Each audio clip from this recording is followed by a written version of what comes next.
예, 안녕히 주무셨습니까?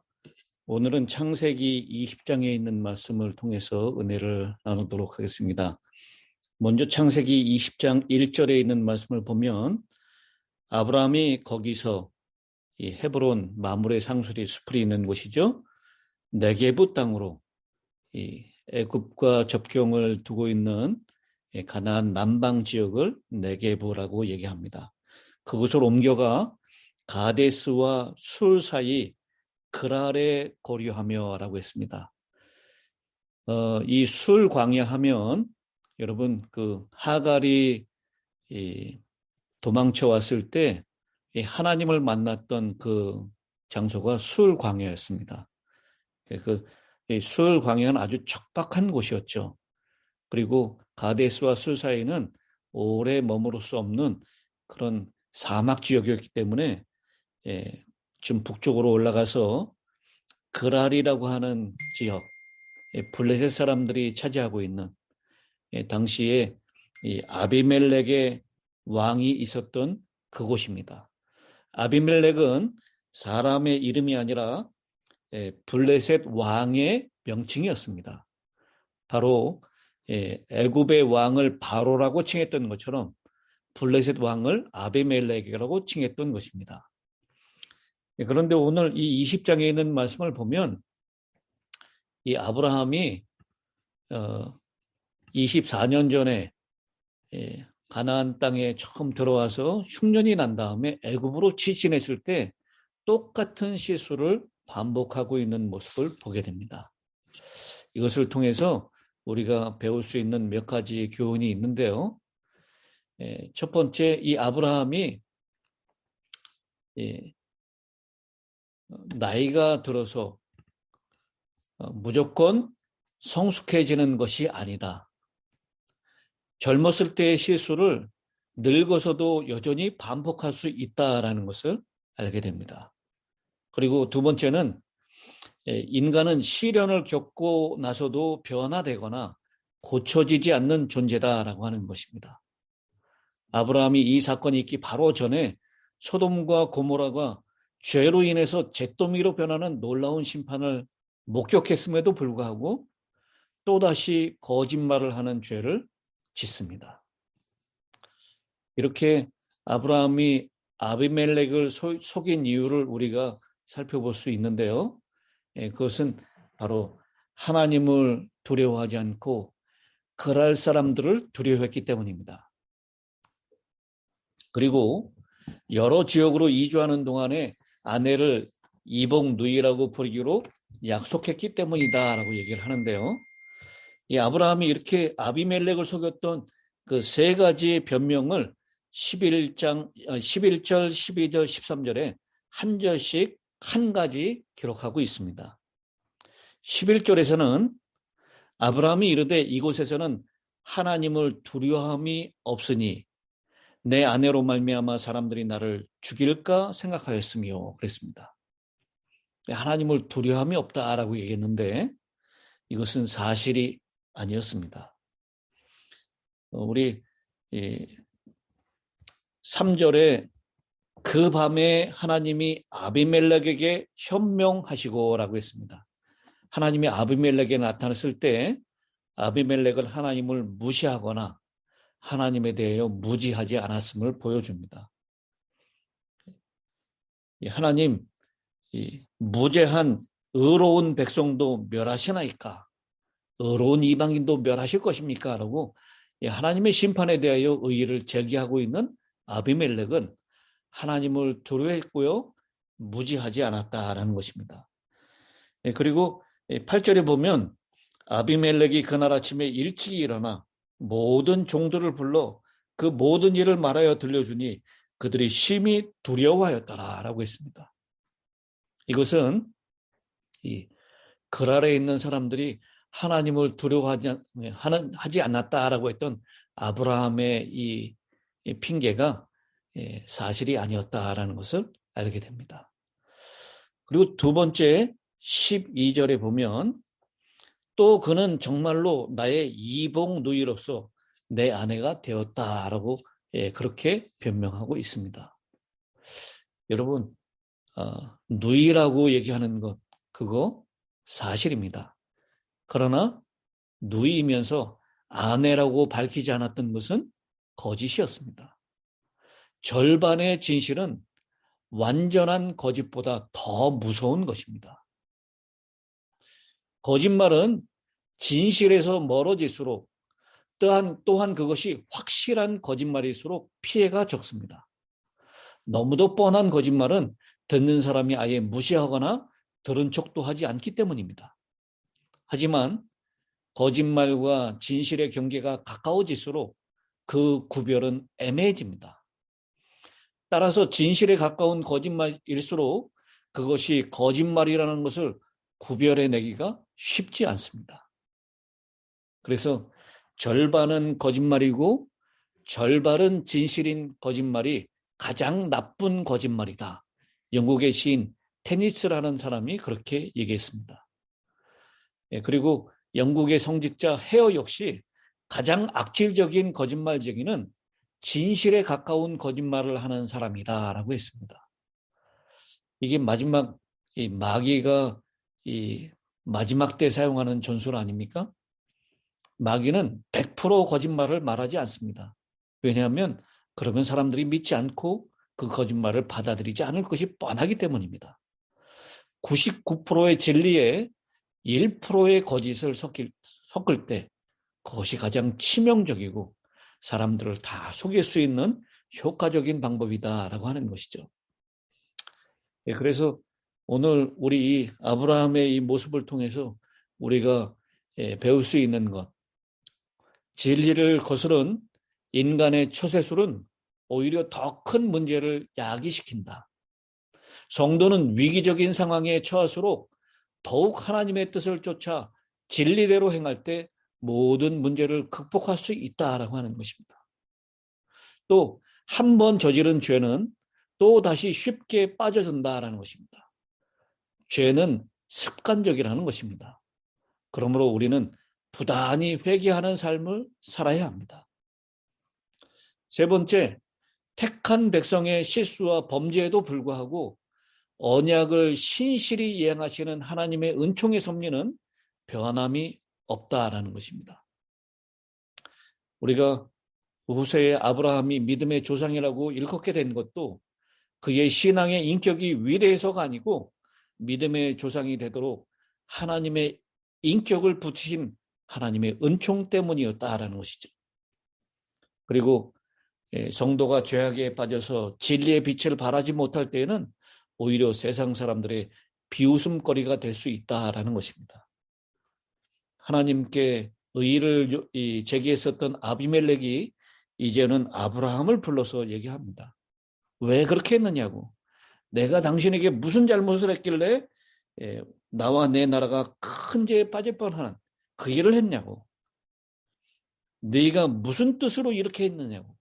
3번씩이나 이 아브라함을 실책하고 있는 모습을 보게 됩니다.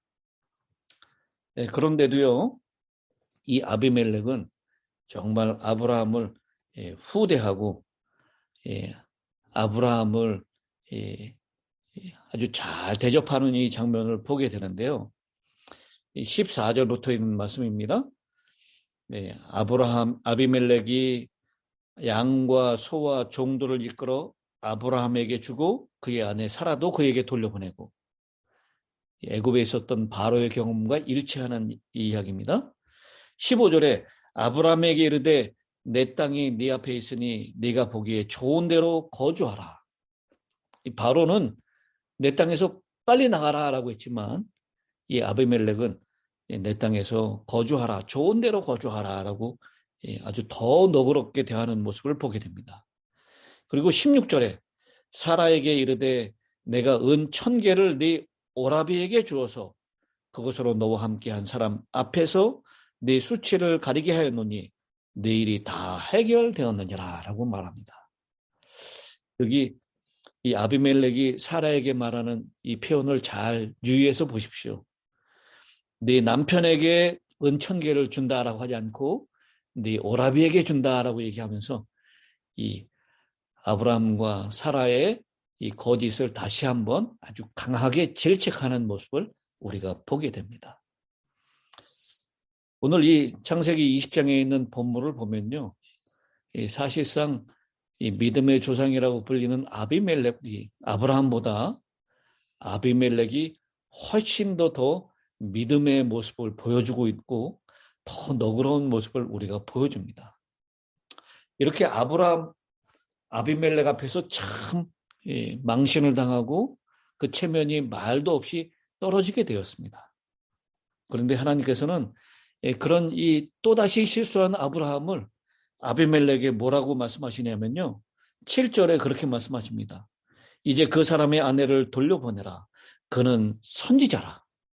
그가 너를 위하여 기도하리니 네가 살려니와 네가 돌려보내지 아니하면 너와 네게 속한 자가 다 반드시 죽을 줄 알지니라.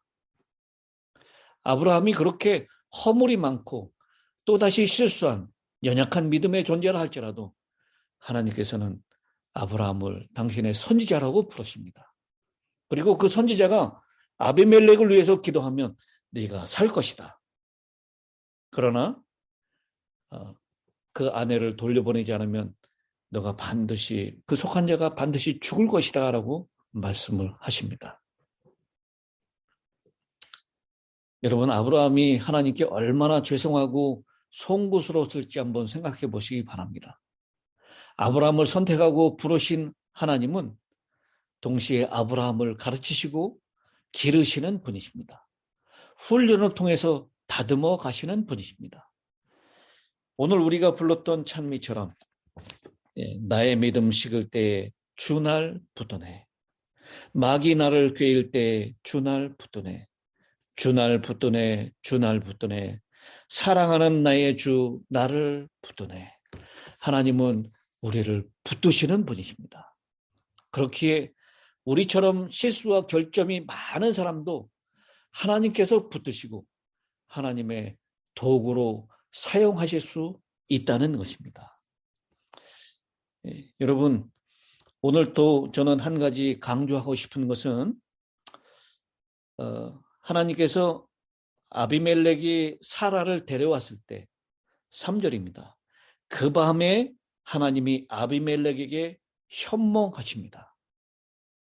사라를 데려오고 며칠 지난 다음에 하나님이 꿈속에 나타나지 않으셨어요. 그 밤에 나타나셨습니다. 그것은 왜냐하면 이제 21장에 이삭이 이 믿음의 아들 이삭을 탄생시킬 지금 이 태중에 있는 이 사라를 보호하기 위함입니다. 만약 이 아비멜렉이 사라를 취했다면 이삭이 아비멜렉의 아들이라는 소문이 날 수도 있었을 것입니다. 그것을 막기 위해서 하나님께서는 사라를 데려갔던 그날 밤 아비멜렉에게 현몽하십니다. 그리고 하나님께서 이 아비멜렉과 그 속해 있는 여인들을, 여종들을 벌을 내리시는데요. 어떤 벌을 내리시냐면요. 우리가 17절에 있는 말씀을 보면 알 수 있습니다. 아브라함이 하나님께 기도하며 하나님이 아비멜렉과 그의 아내와 여종을 치료하사 출산하게 하셨으니 여호와께서 이방에 아브라함의 아내 사라의 일로 아비멜렉의 집에 모든 태를 닫으셨음이니라 라고 합니다. 이 말씀은 혹시 이 아비멜렉이 사라의 몸을 범하지 않았다 할지라도 이 아비멜렉이 사라를 데려갔다는 것 때문에 혹시 이삭이 아비멜렉의 아들이 아니냐라는 그런 헛소문이 퍼질 것을 하나님은 염려하셔서 아비멜렉과 그 여종들의 태를 닫으셨다라고 하는 것입니다. 이것은 전적으로 하나님께서 믿음의 아들로 태어날 이삭을 보호하시고 아브람과 사라를 보호하기 위한 것이었습니다. 오늘 이 창세기 20장에 있는 말씀을 통해서 우리는 몇 가지 큰 교훈을 발견할 수가 있는데요. 첫 번째는 하나님은 실수하고 연약한 우리들을 끝까지 포기하지 아니하시고 우리를 변화시켜 주실 것이다 라는 것입니다. 우리를 하나님의 자녀로 세워 주실 것이라는 것입니다. 하나님께서는 우리를 믿음의 자녀로, 약속의 자녀로, 축복의 자녀로 만들겠다고 말씀하셨고, 우리가 신앙생활에다가 넘어질지라도 다시 붙잡아 주시고 다시 세워 주신다라고 하는 것, 오늘 이 20장의 아브라함의 모습에서 발견할 수 있는 것입니다. 두 번째, 우리가 배워야 될 큰 교훈은, 우리는 하나님께서 다른 사람을 위하여 기도하는 선지자로 부름을 받았다라고 하는 것입니다. 하나님의 사람의 기도가 중요합니다. 7절에 아브라함을 구약 최초의 선지자였다라고 말씀합니다. 그러면서 아브라함의 기도가 너를 살릴 것이다 라고 말씀하셨고, 실제로 아브라함이 기도했을 때 그의 아내와 여종을 치료하사 출산하게 하는 복을 허락하십니다. 그래서 우리가 아무리 실수가 많고 연약하고 허물이 있는 사람이라 할지라도 우리는 다른 사람을 위하여 기도하는 그런 기도의 사람으로 선택되었다라는 것입니다. 그리고 그 기도가 결국 역사하는 힘이 있다는 것을 오늘 창세기 20장을 통해서 발견하게 되는 것입니다. 오늘 이 아브라함과 그의 실수를 다시 한번 용납하시고 그를 다시 한번 세워주시고 기도의 사람으로 변화시켰던 놀라운 하나님의 은총이 저와 여러분의 기도 가운데도 함께 하셔서 우리의 기도를 통하여 우리 주변에 있는 자녀들과 이웃들과 친지들이 복을 받는 역사하는 힘이 있는 기도가 되기를 간절히 바랍니다.